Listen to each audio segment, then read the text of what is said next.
So we've been real busy with our bees the last couple of days. While we were down in Apex, we were seeing the bees bearding a lot on the outsides of the boxes, and it was just hotter than blazes down there. And we were starting to enter the dearth in Wake County. So we decided to bring some of our beehives up to the mountains. So last night, after it got dark, we had to use a little bit of water in a spray bottle to get some of the bees to go inside the boxes, but we were able to get all the bees inside the hives and closed them up last night, loaded them up, and we left this morning really early and drove up to the mountains. It was a little bit rainy and cool as we were coming up to the mountains today.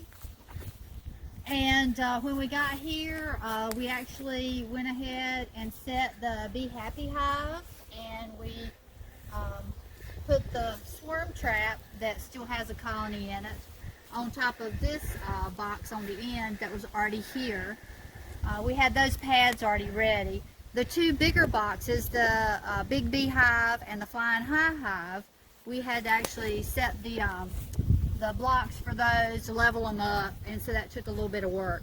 But like I said, by the time we got finished and opened up the hives, it was still kind of cool and rainy, but the sun has come out now, and the girls are out flying. So they're flying, they're getting reoriented, and hopefully they're figuring out that this is their new home. And it's real exciting for us to actually see the bees up here on the mountain. We did have to do a little bit of work to our electric fence. It was arcing on one of the trees that we have it wrapped around. So we got that done. And I was just checking to make sure that we do have electricity because there are bears in the area. So you may notice some branches over the hive entrances, and that's just so that the bees, as they come out of the boxes, realize that there's something different and they'll reorient themselves. They'll do an orientation flight before they take off scouting. Here in the area, we've got buckwheat that's in full bloom. We've got clover that's still blooming here. We've got a bunch of our flowers that we planted earlier in the spring. Our echinacea, our purple cone flowers are all blooming.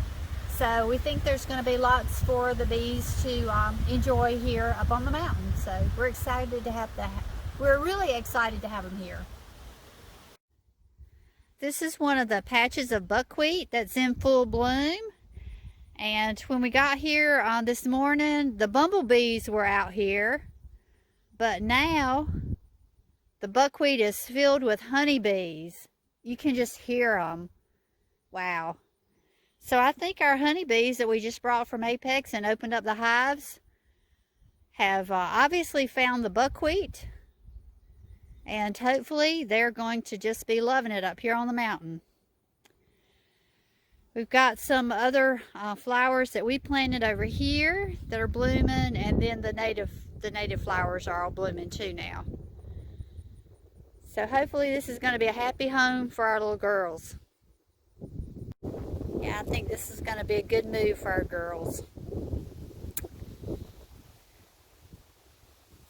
And right here are a few sunflowers. We planted, I don't know, thousands of sunflowers this year. And I think we have about 20 that are coming up. Don't know what we did wrong on the sunflowers, but it is not going to be a good year for us on the sunflowers. Don't expect amazing sunflower pictures this year.